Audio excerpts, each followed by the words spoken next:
Here, Jayden Daniels could be a potential one-hit wonder. I see that same thing happening for Jayden. I'm sensing a little jealousy from Cam Newton. At least a tinge. We're talking about outrage farming and aura farming here. I feel like Cam is trying to do both. You see Mahomes in his first 7 seasons with better numbers. Does that sway you in any way? It's the MJ versus LeBron conversation. I think it's disingenuous to look at the stats of Mahomes, which are insanely impressive, and to not also take into account the fact that there is inflation. Passing yards, passing touchdowns, pass attempts. I'd be curious to see that number. Pretty sure Mahomes would have a much higher figure than all of the other guys. Look at you. But the quietest of those is Drew Brees. The fact that he is never on these comparisons is absolutely absurd. Wimbledon is going on. Is there not something just so beautiful about good tennis? Just so aesthetically pleasing, dude. What else would you throw in there as the most visually appealing sport? We're not talking about difficulty or anything like that, but just beauty. Dude, I'm being an artist today. The Beatles have nothing on this shot. Like walking across a street, cool. I'm surprised you don't see Maximus Aurelius up there in the corner just rubbing his hand through the wheat. Big name guy in the podcast space. Our fellow co-host Mike Alfieri's favorite NFL player. That is sarcasm for any of our European viewers. So Cam, Cam likes to get hot on the mic. He likes to be a little bit controversial here. This is 90 seconds of Cam talking about Jayden Daniels, who, as we know, had one of the best rookie seasons for a quarterback in NFL history. And Cam, this is what he has to say about it. Him possibly being a one and done. Here, Jayden Daniels could be a potential one-hit wonder. Nah. What makes him different? I think he loves the game too much. But speak to me like from a D&B. He loves the game too much. You got people that don't love the game. Mm-hmm. They love what comes with the game. That boy loves the game. Like, he just loves the game. Like, seen a lot of success as a rookie season. I worry about that with our most like CJ struggled a little bit the second year, but the line was a little. But I'm gonna say it in this way. There's nobody who had the game in a chokehold like Robert Griffin III. But RG3, bro, I have to tip my hat to him. One of the GOAT rookie seasons of all time. No, for sure. Yeah, absolutely. So I see that same thing happening for Jayden, and as being in that community, do you fear that? I mean, I think you always fear, like, we got PTSD of not winning for so long. So it's like we don't even know how to have good things. We don't know what it's like to be like having 5 primetime games this year. Like, we don't know. I'm just sensing, and this is what this quote tweet says a little bit here, is that I'm sensing a little jealousy from Cam Newton in this take right here. What do you make of it? Yeah, we're talking about outrage farming and aura farming here. I feel like Cam is trying to do both. I think from a personal standpoint, there is a tinge, at least a tinge of jealousy, or, hey, these guys are getting their flowers in this day and age. Like, why didn't I get that same level? Which I don't know is true. Dude, he did. He won NFL MVP. He got flowers. Right. He got his flowers, and everybody knew about him. The Superman stuff, and he got all of the brand deals back then that were available. It's a what if going on in his mind, similar to a lot of people who had played prior to. It's like, oh man, if only I was in this era, like I could have done this, that, or been that guy or this guy or so. So I think there's a little bit of that going on with Cam. But at the end of the day, like I don't necessarily think he's terribly wrong in having that take, because. Look at you defending Cam Newton. Like, I'm defending him to a certain degree in a sense that, like, time will tell. And I've always been on this show one to always be a little behind the wave on celebrating people before they've truly proven that they've arrived, right? Because there are a lot of flash in the pan athletes and a lot of flash in the pan sort of performances over a course of a year, a season, in multiple sports. Right. Football tends to be one of those ones that seems, just because it's such a difficult sport, it's such a physical sport, you can be on the pinnacle only for so long, unless you're Tom Brady. I don't think he's terribly wrong, because the development, this is the biggest year for development for especially quarterbacks, going from rookie year to the sophomore slump year, which is, it happens. It does. I mean, he just mentioned CJ Stroud there, which that did happen. Granted, they had one of the worst offensive lines in the NFL, the Texans said last year. It's like, hey, get the man some help after he showed all of this greatness potential as a rookie. Okay, but bring it back up to what you said, because you are the guy on the show that always says, hold on, let's pump the brakes a little bit when we're getting way too excited about some players, maybe some young players. And I had this down further on the script, but I'm just going to bring it up now because I wanted to. The one that we always talk about is Mahomes. And you always famously say, oh, he's a potential Mount Rushmore quarterback, when I'm always already maybe jumping the gun and being like, put him on. Yeah. That's his face. What do you make of this graphic right here? Because somebody compared Tom Brady, Pat Mahomes, Aaron Rodgers, and Peyton Manning in their first 7 seasons as a starter. When you look at these stats side by side right here of some of these, let's call them, greatest quarterbacks that we've ever seen play, and then you see Mahomes there in his first 7 seasons with very comparable, if not better numbers, or at least equivalent numbers with Brady on the Super Bowl. What do you make of that? Does that change your mind at all? Does that sway you in any way? You want to take your foot off the brakes ever so slightly, Scott? No, he's right there on the cusp. I just have a problem of putting people on that pedestal until they truly walk away from the game. I think Brady might have bucked that personal aversion to putting people on there just because his career was so long. But I think what we're doing right now is it's the MJ versus LeBron conversation happening, and I think it's disingenuous to look at the stats of Mahomes, which are insanely impressive, and to not also take into account the fact that there is inflation in terms of passing yards, passing touchdowns, the amount of attempts, all of that stuff. Like, it's interesting that pass attempts hasn't been shown here. I'd be curious to see that number because I'm pretty sure Mahomes would have a much higher figure than all of the other guys, wildly enough. Look at you fighting through us very picking data here and actually adding another metric that probably should be incorporated. Look, very good analysis of data, Scott. It absolutely should. I think one of the interesting things here is, regardless of the number of attempts, which should be high, the fact that he only has 73 interceptions is impressive. Like, that's crazy. He protects the ball. But it only makes it even more crazy to look at Aaron Rodgers' number and realize that guy does not turn the ball over. And the fact that he is just, I mean, obviously for stuff off the field, he's been suppressed as being like one of the greatest. I think that's wild. Like, okay, hold on. Aaron Rodgers. Go. Let me push back on the Aaron Rodgers with the low and very impressive number there. Only 56 picks, substantially lower than these other guys on the list after the same time period. What do you think of this argument? Aaron Rodgers has been criticized of caring a lot about his passer rating, okay? And really, really trying hard to optimize for no or low interceptions, which inevitably leads him to not taking certain chances, like only throwing safe balls or really making sure that he maximizes, okay, my completion percentage. Okay, this one-on-one here, I don't know if I like it. I'm not going to throw that ball right there because there's a chance maybe it could get picked, and not taking some of those chances that maybe some of these other guys take. What do you make of that? So you're kind of saying he's a stat patter? Well, yeah, I mean, it's almost the invert. He's optimizing for low interception. So yeah, I guess you call it stat padding. I've never heard that, Really? or I've never heard that accusation thrown toward him. I mean, it's interesting. It's interesting to think about, but I also think, based off of the performance and the MVPs, the Super Bowl appearance, the Super Bowl win, it's really hard to kind of prove that's the case. That's for a lot of it's interesting because he has one of the strongest arms outside of Dan Marino. He's the best ball thrower to ever step foot on the field, bar none. And Matt Stafford's a close third, I think, in that cohort. But those 3 dudes, like, they can sling the ball like no one else has ever been able to in the football realm. So, it's really hard to prove that he's a stat patter in that sense. At the end of the day, it's probably about wins and losses, and he knows the game to such a degree that it's like it's hard to fault him for not throwing risky passes. Sure, when he knows that the best opportunity to win is to not do that. Yeah, that's a fair point. Like, this criticism or this theoretical criticism is basically, you're trying to protect the football. Yeah. Oh, she's like, oh, wow, Oh. that's so bad. You selfish jerk. Yeah.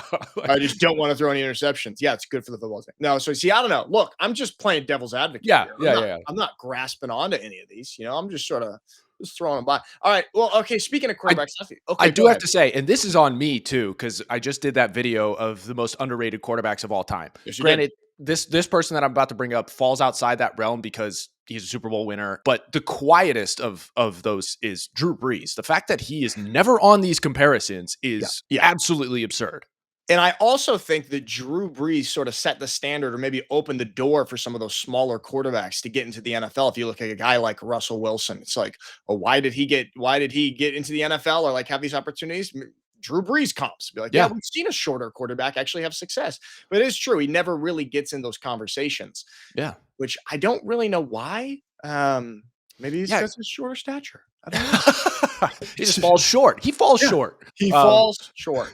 No, it's like, look, I have a soft spot in my heart for Drew Brees because, talking about shorter stature quarterbacks. Granted, I wouldn't say I'm necessarily short, but I was 6'1" quarterback. He's like the quintessential dude. He probably opened the door even wider than, say, Doug Flutie did for those shorter stature dudes, and took it to a whole new level than Flutie, even though Flutie was great. But, Drew Brees, he doesn't get enough recognition for what he has done for the game, for New Orleans. I mean, winning them a Super Bowl at the time that they did. And I don't know if it's because people attribute most of the success to Sean Payton. But if that's the formula you're approaching it with, then most of those guys on that picture right there should probably also have that asterisk by their name outside of Payton. We had that conversation up until a few years ago with Brady and Belichick. A lot of people wanted to give Belichick. And then, of course, they had their famous divorce and kind of Brady proved all that wrong. All right, speaking of short stature quarterbacks, we don't talk about this guy that often, but it's interesting because he's also been in the league the same amount of time or maybe 1 year less than Mahomes. Okay, and this tweet was kind of going a bit viral here. And it's of Kyler Murray entering year 7 for Kyler Murray. And then the quote tweet is, no accolades or a single memorable moment. He's an interesting quarterback, an interesting guy at the position because he does have a really unique skill set, a really unique talent. And he has had some of the most exciting highlight plays where he had that one play, which I think was one of the longest plays in the NFL in recent years where he was running around back and forth, ended up running 150 yards, scrambling and then throwing a touchdown, really exciting stuff. But I just want to get your thought on Kyler Murray since we're talking about some of these shorter stature quarterbacks. Time flies. And also it's very accurate. If you're not winning, you're irrelevant. The fact that he has remained, I understand that the organization has been a bit tumultuous. There have been ups and downs, far more downs than ups throughout his time there. So it's hard to necessarily fault him 100% of that for that reason. But it's true. It's hey, shit or get off the pot. What's going on here as a player? You have insane skill, but it's never come through in wins, playoffs. Right. Dude, you're just, and I get it. Arizona's, it's always battling in terms of TV market and everything like that with LA, Vegas now. So you got, and then Dallas, they're kind of just surrounded. They're under siege. They're a lot of times kind of the forgotten franchise there in the Southwest. It's just and the Cardinals. Forgot about the Cardinals. Also the least glamorous or the least talked about franchise in the NFC West there. You got some other kind of glamorous cities. Yeah. So they are kind of like that. But I was just surprised to see that. Oh yeah, shit. Year 7. And I always think about him as oh yeah, he's in his 3rd year. Perpetually. No. Yes, he's perpetually year 3. And maybe it's because he's smaller and then we're, just my height discrimination is coming through. He's smaller, so he must be younger, but we can't do that. All right. Last thing on quarterbacks, because Kyler does show up on this list. And I thought it was really interesting. And the stat here is quarterbacks passer rating when they are not pressured versus when they are pressured. And there's one guy who is head and shoulders above the rest of the quarterbacks in the NFL whose passer rating dips the least when he's pressured. Let me ask you first if you can guess who you think that is. Dips the least. Dips the least. So he handles the pressure the best. when he's under pressure of D linemen and blitzes and such. I don't want to necessarily fall back on Patrick Mahomes because that's an easy answer. Yeah. I think it's either going to be Lamar or Jalen Hurts. Okay, interesting. Really, really interesting. All right, I'm going to throw this up. The man of the minute here is Joey Burrow. Joe Burrow. His passer rating only dips by 9.8 points when he's actually pressured. You look at some of those other guys, like I was surprised to see, all right, Lamar's drops nearly 35 points, but the worst is Kyler Murray. If you look down there at the bottom, his drops, his cuts in half if he's pressured, which is on one hand surprising because of his athletic ability, but I think that actually might be where height comes into play, not being able to see. What do you think? What do you any other names jump out to you on this, like that are impressive or not so impressive? I mean, Stafford, that also kind of surprises me, but he has no mobility or minimal mobility, which can he's much more of a pocket passer. I'd say Herbert. Herbert's a little surprising because he's pretty mobile. He's also huge. Yeah, he's a massive individual. So and he's got skill. So that one jumps out at me. I get Baker's just because he's kind of a smaller gunslinger, and he like talking about Aaron Rodgers doesn't necessarily take risks. I know Baker throughout his career is totally willing to take those risks. So that one doesn't surprise me, but I'm a little surprised with the Lamar one. Yeah. Lamar, again, I think that actually he would be probably one of the best, just take off and run. But I also, it's kind of surprising Joe Burrow because he's also not mobile at all. But what I think that speaks to actually is his decision making, probably, or just being able to still handle that pressure and still make those reads while having guys in his face. And Lord knows that he does with that Cincinnati offensive line, or has over these last couple of years. Yeah. So I just thought that was kind of impressive with that there, because it is a huge part of the game and something that we like, we have this perception of quarterbacks. I mean, just like you said, I'm kind of surprised by Justin Herbert not being one of the top, or Lamar. Yeah. But there we have it. Okay. I think that's enough quarterback talk for today. We do have to talk a little bit about tennis. Scott, Wimbledon is going on, and the man Djokovic is 38 years old and still playing beautiful tennis here. I just want to throw this up. Is there not something just so cinematic or something so beautiful about good tennis as we see these highlights right here? It's just so aesthetically pleasing, dude. I know. This is like the beautiful aspect of tennis. It's like we always talk about golf being really hard mentally. I think this is the best fusion of, say, like basketball beauty and, a Kyrie Irving slow-mo handles, the way he's just so smooth and flows with the ball, and you can tell he's seeing the court even when he's not looking. He sees things behind his head, all that kind of stuff.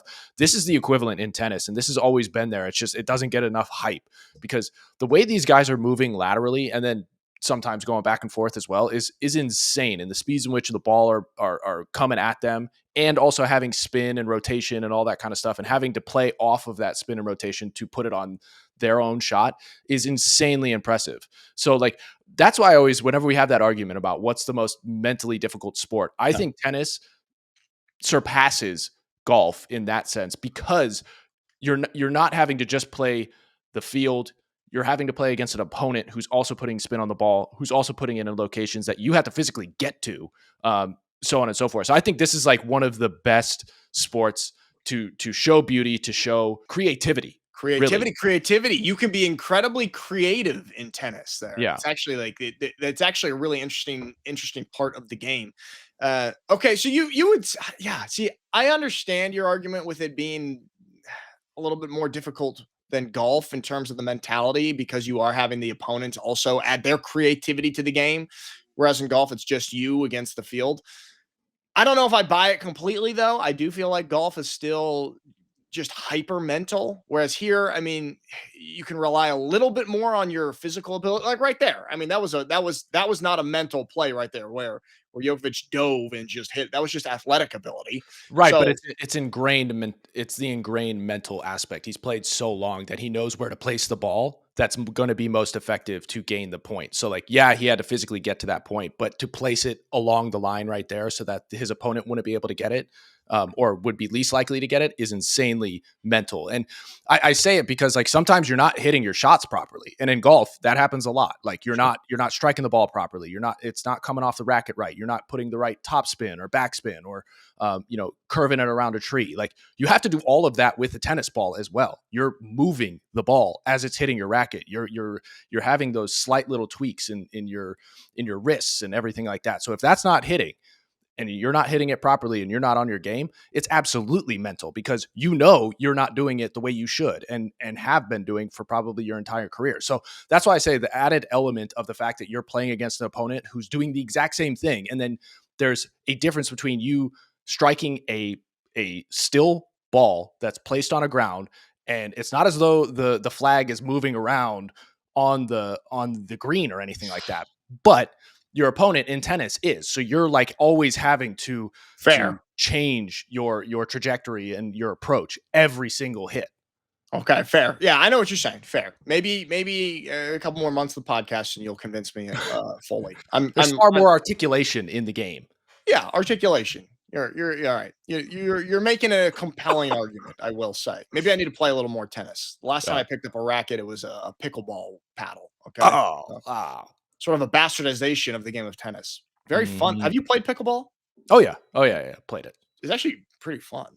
It is fun. It's a sticky game. There are a lot of people who are of varying degrees of athlete that can play the game. So you can get out there and kind of just smack the ball around. Talk about articulation. It's way more, let's call it welcoming than tennis takes like a long time of skill of development to play a competent game and to have like a rally. Yeah. Whereas you can pick up a pickleball racket and be, a JV athlete and actually have a good time, which I did. And I was a JV athlete in many sports. Well, we do have to say, because we showed Joker, he's in a battle right now against de Minaur. Let's see. I want to look it up because it's back and forth going right now. Okay, so Joker took the second set.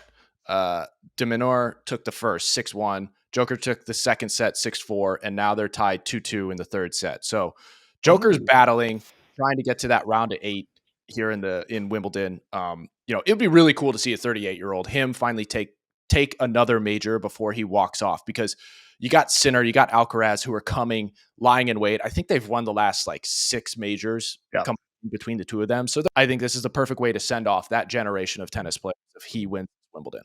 We're rooting for him. Come on there, Joker. All right, one more thing out of Wimbledon here is young Ben Shelton. This dude had an interview after his win that went pretty viral, and I'm mad that Mikey's not on the episode today because I wanted to ask him if he would do this for me. Ben Shelton was a really good sibling here. Let's check out his interview after his win, where he really helped out his sister, tried to help his sister out. We know about your serve. Points won on first serve, I think it was operating in the mid 80%. The forehand in particular, so much to enjoy. Thanks, man. I appreciate it. Thanks, man. I'm glad you liked it. I've been playing well this week. It's not just been me here. I have a great team. My parents are here. My girlfriend's here. Also, my sister's here. She's been here for every match that I've played at this tournament so far. She's been the lucky charm, but she has work back in the U.S. starting on Monday. She works for Morgan Stanley, and hey, come on now. She works for Morgan Stanley, so if any of y'all have some connects and get her a couple extra days off so she can, we can keep this rolling, that'd be great. Hey, that's a good sibling right there. That's a good sibling. That's what I want to ask Mikey. Would you work hard in your primetime moment of your interview after win to try and get me some days off work? I don't know if it would. Would you do that? Would you do that for your siblings? Maybe. Depends on which one. I thought it was hilarious. Of course, they would boo the Morgan Stanley. They're Barclays, because it's not Barclays, the British bank that's representing the Wimbledon or sponsoring the Wimbledon this year. That's pretty funny. What are your thoughts on these interviews? First off, why are you standing 10 feet away from the guy talking to him? Here's my very, very strange, awkward, let's call it blocking for the interview. Not sure what that was. Maybe they wanted to, because we were talking about how aesthetically pleasing tennis is, maybe they wanted to get a nice wide frame there, a master shot of the interviewer and the interviewee with the court in the background. That would be the only thing that I could give them. Otherwise, put the guy by the interviewer, okay? So you can just have a nice frame there. Like nothing wrong with a traditional interview setup, is there? Nothing. I mean, a solid 4 feet is probably all you need. That distance is natural distance of having a conversation. If you get any closer to that, then it's like a little strange, like sticking the mic right in his face. But I just thought it was weird because I also saw Joker after he won, I think, his last match. Them having these conversations, granted, like he had a record that he broke. It was something crazy about him making the round of 16 a bajillion times. But yeah, I find it weird just in tennis that you have these post-game interviews like this, where you're talking to the entire stadium. And there's not like that only happens in, I feel like, basketball when you win a championship or you win like the conference title where the entire crowd gets to hear what you're saying. It's actually like a little bit more nerve-wracking. I mean, he's a young player right there. I mean, that's a little bit scary and intimidating. Granted, I know you're playing your sport in front of millions of people on TV, but there is something. You're like standing in the center of a stadium, and give him props. Great stage presence right there. Threw in the joke. He was funny and humble. I mean, he was a natural. You know what I liked a lot about the interview is when the interviewer said all the stuff about his backhand or whatever they said about his shots, and it was like very, very formal, and the kid just goes, "Oh, thanks, glad you liked it." Like, I like when athletes can just that's way more relatable than some like, yeah, I've been really working on my backhand here, and it's something that's been a hyper focus in training. It's just like, all right, just be like a person. I do love when athletes are like that. It just feels I'm rooting for the guy now. He let his personality show. Yeah. This was an American personality versus a Brit. That's essentially what happened there. It was just so formal and with the accent and everything. And he's like, "Oh, cool. Thanks, dude. Cool. Thanks, bro." Perfect description there. The British formality versus the American casualness. Sometimes American casualness, we get a little too casual, but a lot of times it is the appropriate tone. Yeah. And I like that there. Okay. Can we talk also? We were talking about like the beautiful aesthetically pleasing nature of tennis, which I really, as like a film guy, like a visual guy, like I really like that. And I'm not a huge fan of this sport, but it is going on right now. The Tour de France, or if we want to be the Tour de France, Scott. Okay. If I want to really tap into my European accents, little highlight here. I just love to see the competition and the competitiveness and kind of the cyclists kind of pissing each other off here at the end. Just waiting for that extra point. So this is for like an extra point to wear, I believe, to get the polka dot jacket, which is it's not the yellow jacket, but it's another jacket you can get throughout the race. And this dude just coming up here for the final sprint and then crashing, which with these sports, it is so kind of like gentlemanly that I appreciate a little bit of recklessness every once in a while in it. What do you make of that? Yeah, it does seem on the surface to be a little more gentlemanly, but I've heard like horror stories of like what guys do when they're in those scrums, when there are like 500 dudes right next to one another, like the kicking and hitting that happens within. This looks like somebody just threw a stick into his spokes just right when he crossed. Like, where did that come from? He wasn't even like, talk about articulation. Like, I didn't even see the wheel changing, and then all of a sudden he hits the ground. Cycling. You can be honest. Yeah, cycling, sure, it's a sport, but also what did Kenny Powers say? He's like, I play real sports, not try to be the best at exercising. And that's what I get the feeling like they're trying to do. Just okay. All right. Hold on. Let me hear me out. I used to have that perspective as well. Okay. And then I moved to Europe, and then my wife is German, and they do a lot of biking and cycling, and I have been recruited. I had to go on a couple rides, okay? Tour to Germany. Tour to southern Germany's casually, okay? Tour to Deutschland. Tour to Deutschland. And it is so damn dude, I'm like in decent shape. Like, I work out a lot, okay? I'm not putting up the numbers I used to, but I'm in fair shape. And it was the most physically challenging thing I've done in recent memory. It was like a 30-kilometer. Yeah, kilometer. I said kilometer. 30-kilometer bike ride. You want me to, all right, 24 Bro, miles. you've changed. I do. I know. That was kind of That was pretentious. That was pretentious of me as we start talking about the Tour de France, getting all pretentious. It is so hard, dude. It is incredibly physically challenging. And some people argue, I don't know if I'm in this camp, but they argue that the Tour de France is actually the most physically demanding sporting event on the calendar of the year. What do you make of that? You think that's fair? I know we get a little bit blinded with sports like these because look, they're riding a bike. You know who else rides a bike? My 2-year-old nephew. Okay.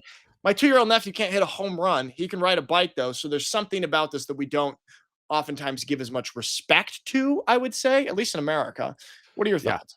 I think the less simple machines you have, or the fewer simple machines you have in a sport, the more of a sport it is. So I think with that's not to take anything away from the difficulty. I completely understand. Trust me, riding a bike, I get it. The burn in your legs is insane. The quads, calves. I mean, you're probably built for that. So that makes sense. Thanks for the respect to my family's calf genetics. Thank you. Yeah. It's like, I get it. It's just, it's probably the American in me viewing it as such, where it's like, just the fewer simple machines, the fewer gadgets that are involved. And I understand people are going to be like, well, football has a lot of gadgets. Well, no, it's body armor. Technically, right, those aren't gadgets. It's not a gadget. It's a ball. Yeah. And I think this, oh shoot, I had something to say here that it was gold and I lost it. No, I got to think about it. We were talking about, oh, okay. So if we're going to talk about the physically demanding sport and the element of the difficulty and all that kind of stuff, I would say, well, shoot, we should toss in CrossFit into that as well, because that's insanely demanding and there's more motion, there's more natural explosion ability, all that. So that's where it starts getting a little fuzzy for me. Granted, I get it. Biking has been around as a sport for a long time. CrossFit, not so much. So, but that's just my 30,000 foot argumentation. I think that's fair. I do think that's fair because then it could get a little bit hairy. You can be like, well, okay, what you can just make these really insane gadget surrounding sports and be like, that's the hardest physically thing ever, and it should apply to that.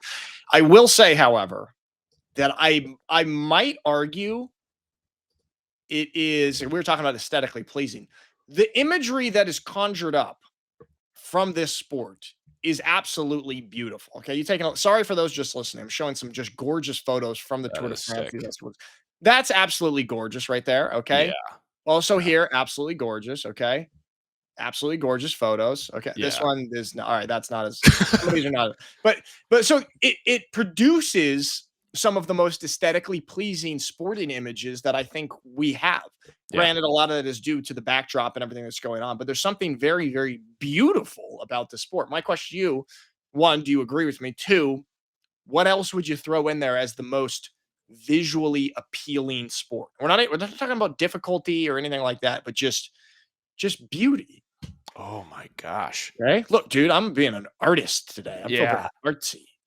I mean, you're right. This shot right here, the Beatles have nothing on this shot. Like walking across a street, cool. Like this is beautiful. In line, the wheat field. I'm surprised you don't see Maximus Aurelius up there in the corner, just rubbing his hand through the wheat field and everything. Dude, I don't even know an answer to that. The physically or most beautiful, aesthetically pleasing sport. It's hard, dude. I mean, because it's really tough. We have also like really aesthetically pleasing moments in football, like especially if you see some of those slow motion plays. Yeah. But you do have to kind of know what's going on. And I have heard criticisms from people who don't really understand football, like, oh, they're just all running around into each other. And so for the layman, football actually is probably not so aesthetically pleasing. Now, the reason this jumps out to me is because we are definitely laymen when it comes to cycling, but there's something just primally beauty here in these shots that we don't have to really know much about the race to be like, yeah, that's sick. Yeah. I don't know, maybe it's just the backdrops. Yeah. Look, just in the same way that you've been sucked into having a cycling bias, I may have to say beach volleyball has become actually one of those things that I found incredibly aesthetically pleasing. If you get a still shot of somebody getting up, 11 feet in the air, coming down with this solid spike, you got the waves rolling in the background, just the pristine beach moving in the background or sitting there in the background. I think that one's actually pretty cool if we're talking about setting. Yeah. But that's niche. Like I'm drawing a blank. I love golf. So if you set up anywhere in Augusta and get the right shot, true. Dude, that. Okay, there, beautiful. There was that famous shot of Rory McIlroy this year in the Masters where he was like knelt down. It was like a little bit of an aerial shot. The crowd in the background, the rolling hills of Augusta, the sun setting. Just so there, that's another really, really good choice, I would say, for anything that incorporates nature outside of a stadium. Even though stadium shots are beautiful, and you see like the energy of the fans and everything, that connects. But there's something else different that's really cool to see it outside in nature. The only way that stadium shots can come back and compete once again with nature shots is, like we said on the show a few weeks ago, if they bring back indoor smoking to give that nice, get the beautiful haze, okay, with the stadium shots. What do you say? Bring back smoking in sporting arenas simply for the photo opportunities. Well, they tried to do that last night in the CONCACAF final. So down in Houston, Mexico versus the United States, it took the entire first half for the fireworks smoke, at the beginning during the national anthem and everything like that to dissipate. It was so hazy on the screen. It was insane. It looked like everybody was just smoking sticks. See, well, there's another option there. Just get the fireworks going so you get that smoke because it's very beautiful and aesthetically pleasing. That's what we like to talk about on this show. Speaking of soccer, dude, I mean, you did just mention that the United States lost here. And we've brought this on the show a few different times. It's like, how do we get American soccer, at least American men's soccer, to be more dominant like we are in some other sports here? This is a funny take that I kind of like. Major League Soccer needs to Americanize soccer even more. Let the away team walk out all at once so they can be booed, and then announce each home player individually and let them run out of the tunnel, just like the NFL. Because, in soccer, the teams come out together. A lot of times they have the little kids. You're not going to boo the little kids that are holding the hands of the players. I wonder how this would play out in soccer if this would work in American soccer culture. What do you think? I think it would help. It would improve things greatly. I wish that you could make these changes on the gameplay and in the pitch, but pregame is a good first step to really start to Americanize these things. Yeah, absolutely. I mean, I had a great way to fix it on the pitch, as you say, is add the PKs after each half. Mm-hmm. I think that's pretty exciting. High stakes, high tension there. There's another thing that Josh Pate, who's a big college football commentator, college football media guy, he responded to this tweet. We were talking about NFL players who would be absolutely dominant. Like if they played soccer. Like we obviously have the talent pool, the athletic pool in the United States.